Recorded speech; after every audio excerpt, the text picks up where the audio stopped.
আসসালামু আলাইকুম, hello everyone, this is সজীব। আজকে আমরা একটা গেমিং কিবোর্ড নিয়ে কথা বলতে যাচ্ছি, যেটা মূলত হচ্ছে স্পোর্টস গেমারদেরকে টার্গেট করে বেস করে মার্কেট করা। তো লজিটেক জি প্রো গেমিং কিবোর্ডটাকে প্রথমে আনবক্স করি, যের মধ্যে কি কি আসছে বক্সের মধ্যে, দেন আমরা এটা নিয়ে কথা বলবো যে এই কিবোর্ডটা আসলে কেমন, এটা কি কি ফেসিলিটিস দিচ্ছে এবং কি কি ফিচার আছে। তো প্রথমে আমরা দেখি বক্সে আসলে কি আসছে।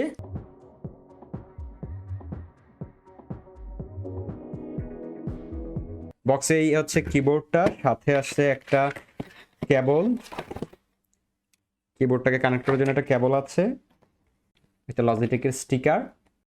কিবোর্ডটার বিল্ড কোয়ালিটি যদি আমরা দেখি, এটা হচ্ছে একটা প্লাস্টিক বিল্ড, এবং এই প্লাস্টিক বিল্ড হইলো বেশ শক্তপোক্ত একটা বিল্ড, যেহেতু এটার প্রাইস আসলে 10-11 হাজার টাকা। সো এটার বিল্ডটা ভালো হবে এটাই আমরা আশা করি। এছাড়া এর কি ক্যাপস গুলাও বেশ শক্ত মনে হচ্ছে। আর পিছন দিকে আমরা যদি দেখি, এখানে হচ্ছে প্রথমে একটা বড় রেসপেক্ট দেওয়া আছে এবং দেন হচ্ছে আরেকটা ছোট দেওয়া আছে, যেগুলোতে আপনি কিবোর্ডটাকে উঁচুতে আপনার ইচ্ছা মতো অ্যাডজাস্ট করতে পারবেন। সামনের দিকে হচ্ছে যে এটাকে লজিটেকের জি লগো দিয়ে হচ্ছে ব্র্যান্ডিং করা রয়েছে এবং দুইটা বাটন রয়েছে, ডেডিকেটেড দুইটা বাটন রয়েছে উপরের দিকে।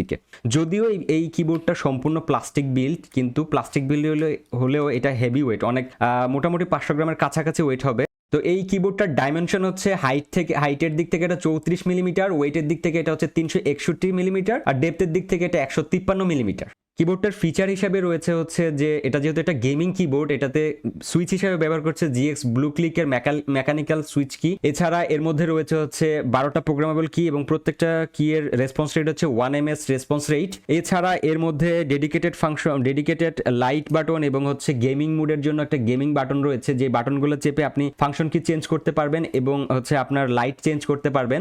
এছাড়া সফটওয়্যার তো রয়েছেই, অর্থাৎ লজিটেকের যে গেমিং সফটওয়্যার রয়েছে সেটা থেকে আপনি প্রত্যেকটা লাইট ইচ্ছে মতো চেঞ্জ করতে পারবেন, এবং প্রত্যেকটা সুইচকে আলাদা আলাদা আপনি কালার দিতে পারবেন, যেটা আপনার যেটাকে যখন যেই কালার দিতে আপনার ইচ্ছা হবে আপনি সেই কালারই দিতে পারবেন। ইভেন চাইলে আপনি মিউজিকের সাথে আপনার এই হচ্ছে কি ক্যাপসের কালারগুলো চেঞ্জ হবে, লাইটগুলো চেঞ্জ হবে, সেটাও আপনি করতে পারেন। তো এটাতে যেহেতু ব্রেডেড কেবল দেওয়া আছে, 1.8 মিটার একটা কেবল দেওয়া আছে। এই কেবলটাকে আমরা হচ্ছে প্রথমে আমাদের টাইপ এ পাশটা আমরা আমাদের ডেস্কটপের সাথে কানেক্ট করছি, আর এই যে টাইপ বি যে কেবলটা রয়েছে সেটাই কিবোর্ডের এই অংশে আমরা কানেক্ট করে দিব। তো এই অংশে কানেক্ট করার পরে আমাদের কিবোর্ডে কানেকশন চলে আসবে। তো আমরা এই অংশে কানেক্ট করে দিই, কানেক্ট করে দিলাম, এবং দেখেন কিবোর্ডের সবগুলো লাইট কিন্তু চলে আসছে। এখন আপনি আপনার সফটওয়্যার থেকে কিংবা হচ্ছে কি ক্যাপসের যে লাইট বাটন আছে সেইটা, এবং হচ্ছে এখান থেকে কিবোর্ড থেকে 1 2 প্রেস করে এইভাবে নাম্বার চেঞ্জ করে করে আপনি কি ক্যাপসের কালার চেঞ্জ করতে পারবেন। কিবোর্ডের সাউন্ড টেস্ট যদি আমরা দেখি যে আসলে কিবোর্ডটা কেমন সাউন্ড দেয়, চলেন আমরা সাউন্ডটা একটু দেখি।